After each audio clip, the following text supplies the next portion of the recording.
বলেছেন ওয়াতাসিমু বিহাবলিল্লাহ জামিয়া, তোমরা সবাই মিলে আল্লাহর রশ্মিকে আঁকড়ে ধরো। এখানে আল্লাহ বেছে বেছে বলেন নাই যে আল হাদিস তুমি ধরো, হানাফি তুমি ধরো, শাফি তুমি ধরো, মালিকি তুমি ধরো, হাম্বলি তুমি ধরো, কাররামিয়া তুমি ধরো, ওয়াজহিয়া তুমি ধরো, সিপিএম তুমি ধরো, কংগ্রেস তুমি ধরো, এবার বিজেপি তুমি ধরো, বলে নাই। সবাই যারা মুসলিম সবাইকে বলেছে এক হয়ে আল্লাহর রশ্মিকে ধরো। জমিয়াতে উলামায়ে হিন্দ কারোর বাপের সংগঠন নয়। আমার করা হচ্ছে বলাটা না, জমিয়াতে উলামায়ে হিন্দ কারোর বাপতি সম্পত্তি নয়, কারোর বাপতি সংগঠন নয়। এটা যদি হয় তো উলামাদের বাপতি সম্পত্তি, উলামাদের বাপতি সম্পত্তি। জমিয়াতে উলামায়ে হিন্দ মানে ভারতবর্ষে জ্ঞানী গুণী উলামাদের সংগঠন। আমি বলেছিলাম 5 মিনিট বলবো। কেন এই সংগঠন? এই সংগঠনে আমাদের কি দিয়ে গেছে? আমরা যদি ইতিহাস খুঁজি, আমরা ইতিহাস জানি না, তাই না? ডাক্তার থমাস বলেছেন, একজন ইংরেজ লেখক, মুসলিম নয় হিন্দু লেখক বলেছেন, এই ভারতবর্ষ কাদের? এই ভারতবর্ষ আমার বাপের, এই ভারতবর্ষ মোদির বাপের নয়। এই ভারতবর্ষের ইতিহাস যদি বলি ঘন্টার ঘন্টা লেগে যাবে। এই ভারতবর্ষ যখন স্বাধীন হয়, মোদিও ছিল না, মোদির বাপও ছিল না, মোদির দাদর দাদো, মোদির উত্তরসূরিরা কেউ এই ভারতবর্ষকে স্বাধীন করার জন্য এক ফোঁটা রক্ত দিয়েছে? দেয়নি, আর দেবেও না। এই ভারতবর্ষে, এই দাঁড়াও একটু চাটা, এই ভারতবর্ষে আমরা ওলামারা প্রথমে টন টন কুইন্টল কুইন্টল রক্ত ঢেলে দিয়েছি, জানেন তো? এই ভারতবর্ষকে তাড়িয়েছে কারা বলুন?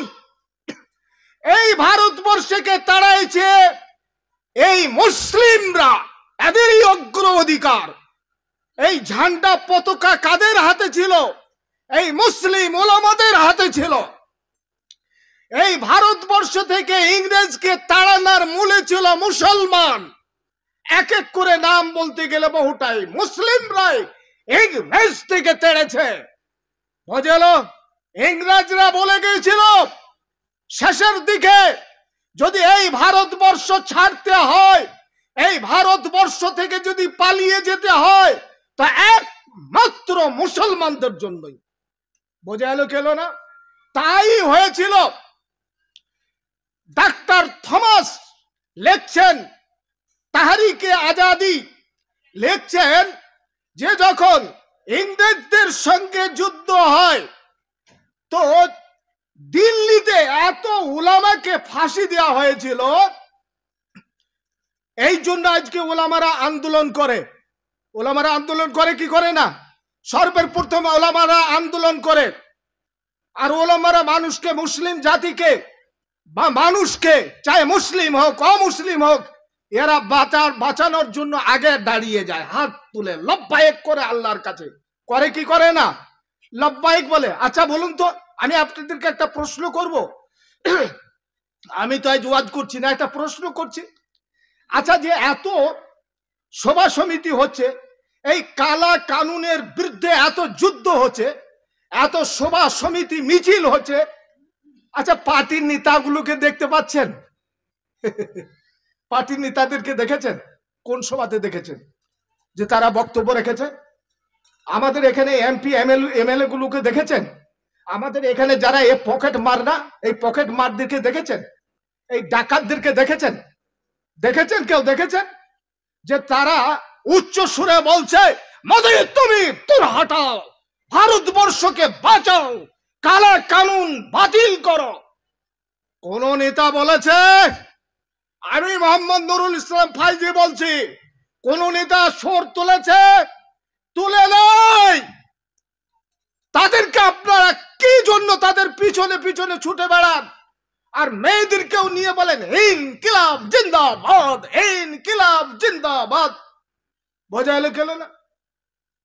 আমাদের নেতা ফুলের মতো পবিত্র, টাকা চোর, ঘুষখোর, লুটপাটকারী, খুনি, এদেরকে বলছে আমাদের নেতা ফুলের মতো। আমাদের নেতার চরিত্র ফুলের মতো পবিত্র। বুঝে এলো? লজ্জা লাগে না মুসলিম? তোমাকে লজ্জা লাগে না? লজ্জা লাগা দরকার। আজ মুসলিম তুমি কেন সুর তুললে না যে আজকে বিধর্মীরাও পার্লামেন্টে 232টা এমপি ভোট দিয়েছে, মন্ত্রী ভোট দিয়েছে কি ওয়াকফে বিলের বিরুদ্ধে, আর বিল পক্ষে ভোট দিয়েছে কত? 288। তা আমাদের মুসলমান অত এমপি আছে, মন্ত্রী আছে 232টা, 240 জন কে আছে? শুধু 40 জন মুসলমান, কিন্তু ভোট দিয়েছে কত? 232। তাহলে 190টা ভোট কে দিল? 192 জন হিন্দু ভোট দিয়েছে। কাদেরকে? মুসলিমদেরকে। যে কালা কানুন বাতিল করতে হবে। তোমার এই এমপিরা বলেছে কোনদিন? হ্যাঁ, গেছিল তোমাদের শিউড়ির এই না যে এমপি, সে কি করেছে? যার বলে বলে কি বলে, মানুষ তার পিসাবটা পেলে একটু শরবতের মতো খেতাম, এত হয় না। মুসলমানরা ঢেলিয়ে তাকে ভোট দিয়ে দিল, ঢেলিয়ে তাকে ভোট দিয়ে দিল, তাই না? আর পার্লামেন্টে ভোটে দিলে ও বলছে শতাব্দী রায়, ও বিছানে শুয়ে পড়লো, বলছে আমার অসুখ। তারপরের দিনে আবার দেখবেন নব রামলীলায় লাফিয়ে বেড়াচ্ছে, ত্রিং ত্রিং ত্রিং ত্রিং করে লাফিয়ে বেড়াচ্ছে, সবারই আগে আগে ঘুরিয়ে বেড়াচ্ছে। বুঝে এলো গেল না? মুসলিম তুমি অজ্ঞ, মুসলিম তুমি মূর্খ, তুমি মুসলিম তুমি আহাবুক, মুসলিম তুমি বেকুফ, তুমি জাতির মর্যাদা বোঝো না, মুসলিমের মর্যাদা বোঝো না, ইসলাম শান্তির ধর্ম, তোমার জ্ঞান নেই। এই জন্য একটা মেয়ের পিছনে পিছনে ছুটে বেড়ালে আজকে আমরা যেমন তেমন করে যদি একটা মুসলিম নেতাকে দাঁড় করাতে পারতাম, আই সিদ্দিকুল্লাহ যেই হোক, আই তাকে যে যাই বলুক, সিদ্দিকুল্লাহ মুখ খুলেছে কি খুলে নাই? খুলেছে, সবার সবার প্রথম খুলেছে, খুলেছে খুলেছে এবং বলেছে, আমি ঘন্টার ঘন্টা শুনেছি, বলেছে যদি কালা কানুন বাতিল না করা হয় তাহলে দিল্লির পার্লামেন্ট পর্যন্ত ঘেরাও করা হবে। বোঝা গেল? আর শুভেন্দুরা বলেছিল যে এই মুসলিমদেরকে এক এক করে ধরো আর চ্যাংদুল্লা করে ওই নদীর কাবাতে ফেলে দাও।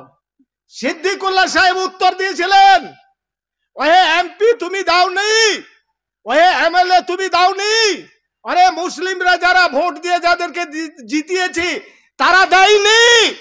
সিদ্দিকুল্লাহ বলেছিল দেখো চ্যাংদুলা করে ফেলতে গিয়ে আবার ঠ্যাং দুটো ভেঙে না যায়।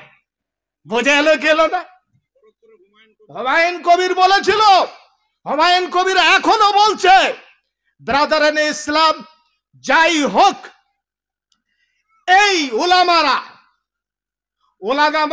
চিনবেন, এদের মর্যাদা আছে, এদের সম্মান আছে, এরা এখনো দিন ইসলামকে টিকিয়ে রেখেছে। খাস করে খারিজি মাদ্রাসা, নিজামিয়া মাদ্রাসা, বেসরকারি মাদ্রাসার আলেমরা, সরকারি মাদ্রাসার আলেমরা কুকুর শয়তানের পিছু পিছু ছুটে বেড়ায়। আমরা যেদিন ইলম বাজারে সভা করছি দেখছি একটা আলেম, তারা আলেম সরকারি চাকরি পেয়েছে, দাড়ি তো আর রাখবে না, কাঁধে ব্যাগ নিয়ে চলে যাচ্ছে চাকরি করার জন্য। বোঝা এলো গেল না? হ্যাঁ, তারা তো হারামখোর, তারা তো টাকা চেনে। আর এই খারেজি মাদ্রাসার সেই আলেমদেরকে যারা সরকারি আলেম, তারা যখন আমাদের বাড়িতে আসে না, সঙ্গে সঙ্গে চেয়ারটা দিয়ে বসুন বসুন বসুন, মাস্টার মশাই বসুন, মৌলসা বসুন, হ্যাঁ না, মানে মৌলসাহের অনেক সম্মান। আর খারিজি মাদ্রাসা একটা চেক নিয়ে আসে না, মৌলসাহেব কোথা থেকে আসছেন, বলো অমুক মাদ্রাসা থেকে আসি, বলে আপনাদের আর কাজ নাই, আপনাদের আর ধান্দা নাই, খালি চেক নিয়েই ঘুরে বেড়ান। বন্ধুবর, এদেরকে কখনোই ঘৃণা করবেন না, এদেরকে কখনো অবজ্ঞা করবেন না, অবহেলা করবেন না। সে যেমনই প্রকারের আলেম হোক, এদেরকে অবহেলা করলে আপনারা অবহেলিত হবেন, এদেরকে লাঞ্ছনা করলে আপনারা একদিন লাঞ্ছিত হবেন। একটা চেক আলুক চাই না আলুক। তবে আমি বলবো আমি একটা কথা বলবো, ভালো করে শুনুন। আমি কয়েকটা কথা বলবো, এর মধ্যে একটা। আজ আমাদের জমিয়াতে উলামায়ের একটা সংগঠন আছে কি নেই? আছে কি নেই? জমিয়াতে উলামার সংগঠন আছে। আমি জেলার সহ সেক্রেটারি। বোঝা গেল না? আমাদের সংগঠন কটা সভা করলো আপনি বলুন? বা আমাদের সঙ্গে এই ব্লক থেকে নিয়ে জেলা পর্যন্ত কটা জমিয়াতের সদস্যরা সহযোগিতা করেছে, এই কালা কানুন বাতিল করার জন্য আন্দোলন করেছে? আপনারা বলুন বুকে হাত দিয়ে। আর যদি কেউ বলেন যে হ্যাঁ করেছে, হাত তুলুন। হাত তুলুন। করেছে? করে নাই? অথচ আমি শুনছি কিছুদিন আগে আমি জেলাতে অভিযোগ করেছিলাম যে কিছু আলেম রয়েছে, তারা ভুড়ি ভোজন করার জন্য জমিয়াতের নাম করে দরজায় দরজায় কালেকশন করছে। আমি জেলাতে বললাম যে এরা কেন কালেকশন করছে? বলছে এটা একটা খিদমত। আলহামদুলিল্লাহ, আমরা কয়েকজন এক গাড়ি আলেম ছিলাম, মনিমুল সাহেব আসব, আব্দুল গাফার আসব। তো বলছে এরা খিদমত করছে। আচ্ছা, খিদমত করছে, আলহামদুলিল্লাহ। আচ্ছা, কমিশন লেয় নাকি? বলছে হ্যাঁ কিছু করে লেয়। বলি কতটা পরিমাণ লেয়? বলছে হাফ পরিমাণ লেয়। কতটা লেয়? হাফ, অর্ধেক নিয়ে লেয়। আবার হুতা চা খায়, এই গাড়িতে যায় ওই গাড়িতে যায়, তার আলাদা আবার খরচ ফর্দ দেখায়। গোটা মেঘেছে এরা নিজের বাড়ি গাড়ি বাগাচ্ছে, ভরি ভোজন করছে। এই সমস্ত তাদেরকে আবার নাম দিচ্ছে মুবাল্লিগ, তাবলীগ করনেওয়ালা। এদের থেকে সাবধান থাকবেন। তাদের ডাক, তারা এই মুসলমানদের পিছনে কেন দাঁড়ালো না? আজকে মুসলমানদের কবর গুরুস্থান গুড়িয়ে দিতে চাইছে। যেদিন পার্লামেন্টে বিল পাস হয়ে যায়, মাননীয় রাষ্ট্রপতি সই হয়ে যায়, তো শুনুন, 1 নম্বর কথা, যোগী লয় ভোগী। আমি যোগী বলি না, ওকে ভোগী। তো যোগী করলো কি? উত্তরপ্রদেশে একটা কবরস্থান ছিল, কত বলুন? 60 বিঘা। কত? 60 বিঘা। সেই কবরস্থানের উপরে বোল্টাজার চালিয়ে দিল। কি দিল? আমাদের মায়ের বুকে, আমাদের বাপের বুকে, আমাদের মুসলিমদের বুকে বুলডোজার চালিয়ে গুড়িয়ে দিল, মাটির সঙ্গে মিশিয়ে দিল। কিছু ইসলাম দরদি মুসলিম বাধা দিয়েছিল, যারা বাধা দিয়েছিল তাদেরকে গুনে গুনে জেলে ভরে 2 লক্ষ টাকা করে জরিমানা করেছিল। কথা বুঝে গেল না? আজকে আসামের খবর নেন, বিজেপি সরকার এসেছে। বিজেপি বাদ দিয়ে যে কোনো নেতাকে ভালোবাসবেন, ভোট দেবেন, বিজেপি কে কখনোই দিবেন না। বিজেপি এসেছে আসামে যত মাদ্রাসা আছে বুলডোজার দিয়ে চালিয়ে ভেঙে দিল, গুড়িয়ে দিল, মাটির সঙ্গে মিশিয়ে দিল। যেগুলো স্কুল লেখা আছে সেগুলো আছে। বোঝা গেল না? আমার ভাইয়েরা, তাই উলামাদের সম্মান দিবেন। যখন এই ভারতবর্ষকে স্বাধীন করে, তখন মিস্টার থমাস লিখছেন, একজন ইংরেজ লেখক, কি লিখছেন? যে 1864, 65, 66 এই 3 বছরের মধ্যে 14,000 উলামাকে, ভালো করে শুনুন, 14,000 উলামাকে ফাঁসি দিয়ে শহীদ করা হয়েছিল। কতজন?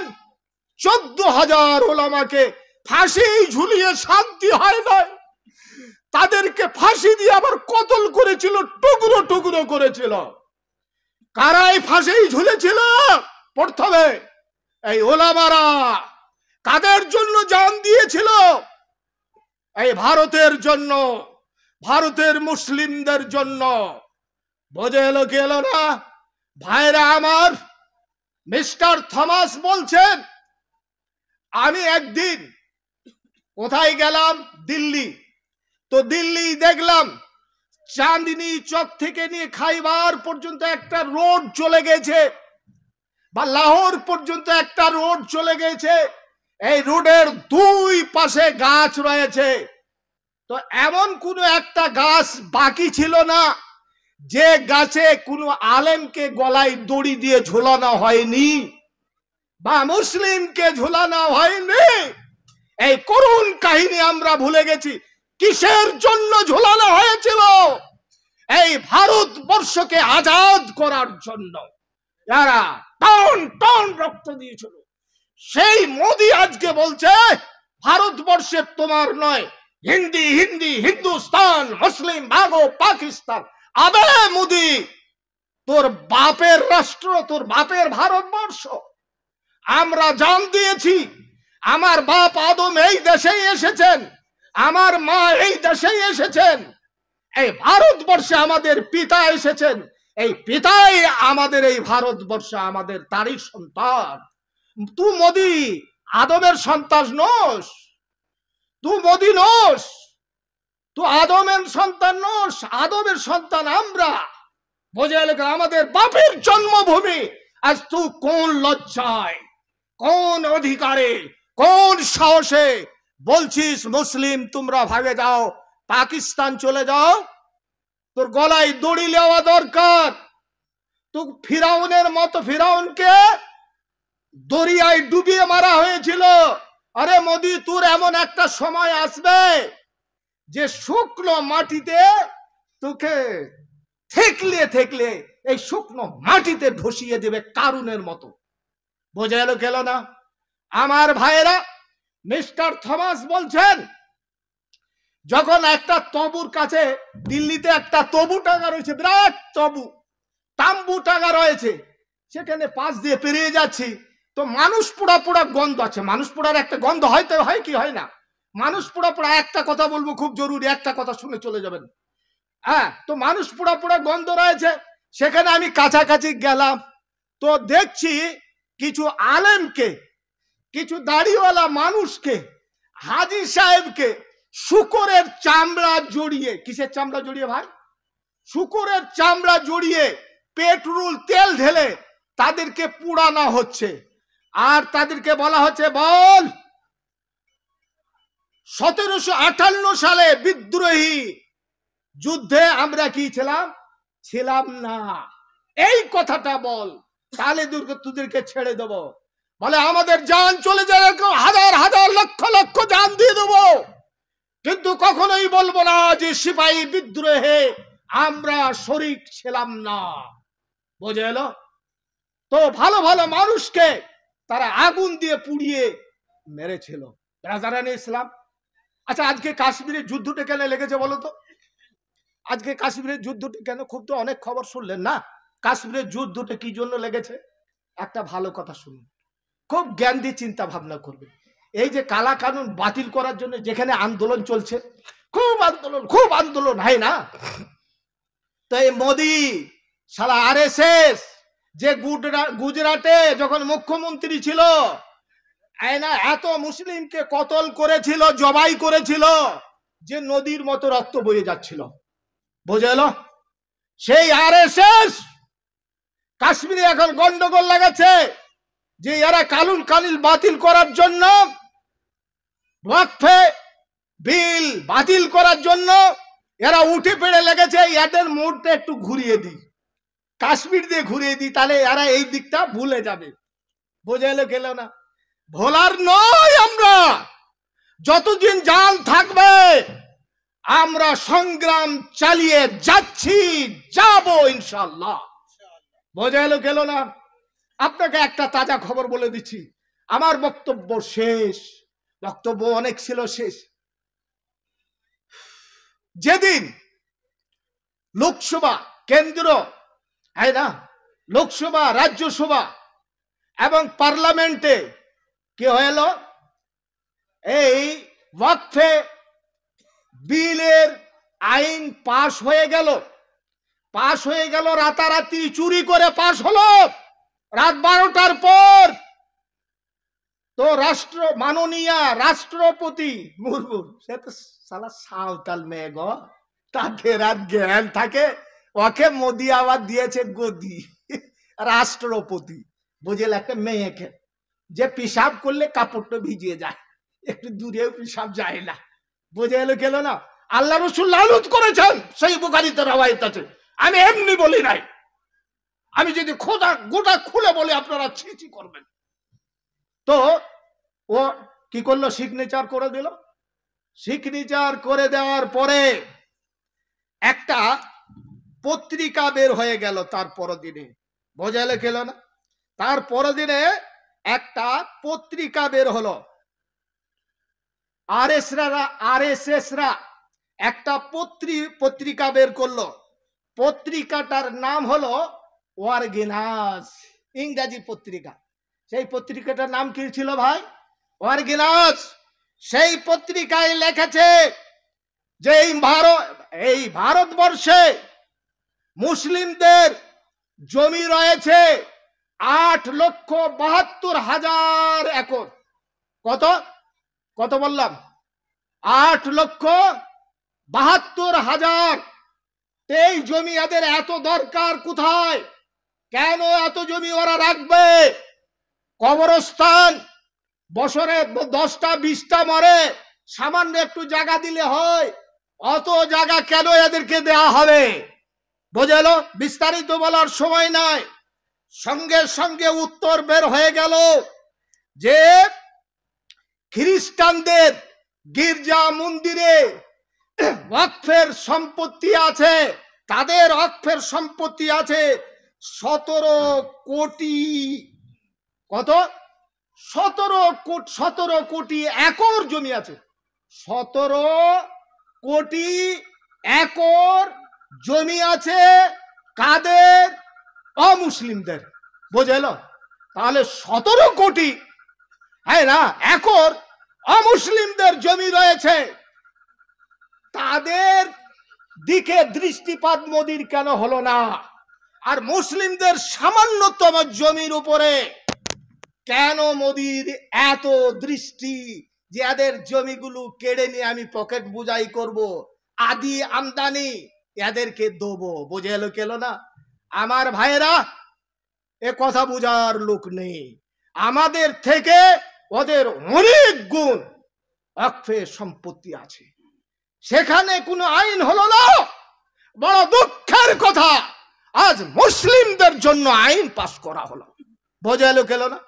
যে অমুসলিমদের, হিন্দুদের সদস্য, এই না, ওয়াকফে সম্পত্তির যে মালিকানা, এদের মালিকানাকে অংশ দিতে হবে, এদের সদস্য করতে হবে। ব্রাদার ইন ইসলাম, তাতে আমাদের বিচারপতিরাও, জজরাও বলেছিলেন, হ্যাঁ না কি, যে তাহলে তোমাদের মন্দিরে এত এত জমি আছে, মুসলিমদের সদস্য করো। বোঝা গেল? চুপ হয়ে গেছে। তো কথা হচ্ছে, আমরা তো জানি না, কারণ হিন্দুরা তো ওগুলো, এই মোদী সরকার, এই ফিরাউন, ওগুলো তো তুলে না। খালি মুসলমানদের কোথা কি রয়েছে এইগুলোকে তুলে বিরাট আকারে একটা ঝামেলা লাগাতে চাচ্ছে।